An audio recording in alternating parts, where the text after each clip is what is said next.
ముంచుకొస్తున్న super El Niño విపత్తు. ఒక చిన్న గ్రామం ఉంది. ఆ గ్రామం పేరు వేపపల్లి. ఆ ఊరు చాలా బాగుంటుంది. కానీ ఒక సమస్య. ఆ గ్రామంలో సమ్మర్ ఎండలంటే నిజంగా ఒక నరకం. ఆ ఊరిలో ఇద్దరు బెస్ట్ ఫ్రెండ్స్ ఉండేవారు. వారి పేర్లు రాము, సోము. రాము చాలా సరదాగా మాట్లాడేవాడు. సోము కొంచెం తెలివైనవాడు, కానీ టెన్షన్ ఎక్కువ. సమ్మర్ ప్రారంభం. ఒకరోజు ఉదయం రాము తలపై కర్చీపి పెట్టుకొని వస్తాడు. రాము: అయ్యో దేవుడా, నేను ఏ పాపం చేశానో తెలియదు, కానీ ఈ సూర్యుడు నన్ను ఫ్రై చేస్తున్నాడు. సోము నీళ్ల బాటిల్తో వస్తాడు.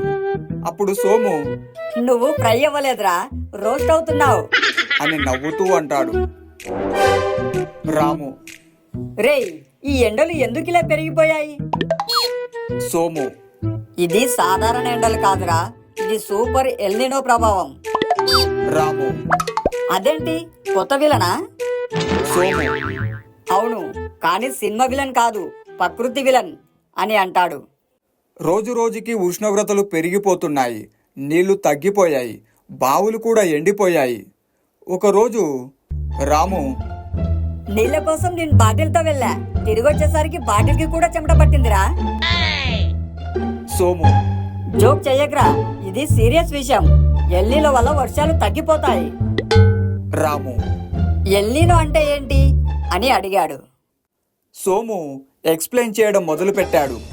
సముద్రంలో నీళ్ల ఉష్ణోగ్రత పెరిగితే వాతావరణం మారుతుంది. దాంతో వర్షాలు తగ్గిపోతాయి, ఎండలు ఎక్కువ అవుతాయి అని చెప్తాడు.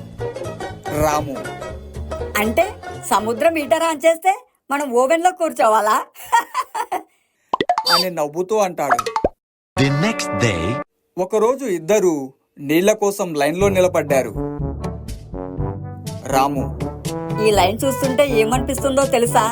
మనం నీళ్ల కోసం కాదు, సినిమా టికెట్ కోసం వచ్చినట్టు అనిపిస్తుందిరా. అక్కడ ఒక అమ్మాయి: అన్నా, ఒక బకెట్ నీళ్ళిస్తారా?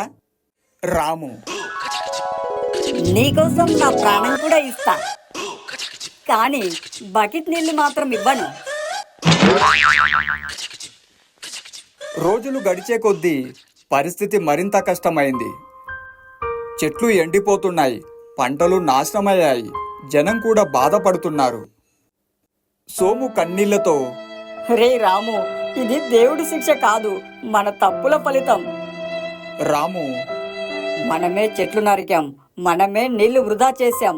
ఇప్పుడు ప్రకృతి మన మీద కోపంగా ఉందిరా అని అంటాడు. సోము: ప్రకృతిని గౌరవించకపోతే మన మనుషుల జీవితాలు నాశనమవుతాయి. రాము పవర్ఫుల్గా: ఇకపై మనం మారాలిరా, లేకపోతే మన భవిష్యత్తే కాలిపోతుంది. ఒకరోజు ఇద్దరు ఒక నిర్ణయం తీసుకున్నారు. చెట్లు నాటాలి, నీళ్లు సేవ్ చేయాలి, గ్రామాన్ని కాపాడాలి అని అనుకున్నారు. రాము: ఇకపై నేను కేవలం బకెట్ నీళ్లతో స్నానం చేస్తా, ఇక షవర్కి సెలవు. సోము: అదే మంచిది, చిన్న మార్పే పెద్ద ఫలితం ఇస్తుంది. కొన్ని నెలల తర్వాత చిన్నగా మబ్బులు కమ్ముకున్నాయి. చినుకులు పడడం ప్రారంభమయ్యాయి. గ్రామం మొత్తం కూడా ఆనందం. రాము: రే సోము, వర్షం పడుతుంది, నేను డాన్స్ చేస్తా. సోము: డాన్స్ కాదురా, దేవుడికి థ్యాంక్స్ చెప్పు అని అంటాడు.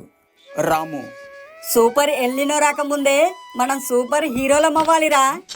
సోము: అవును, ప్రకృతిని కాపాడుతూనే మనం కూడా కాపాడబడతాం.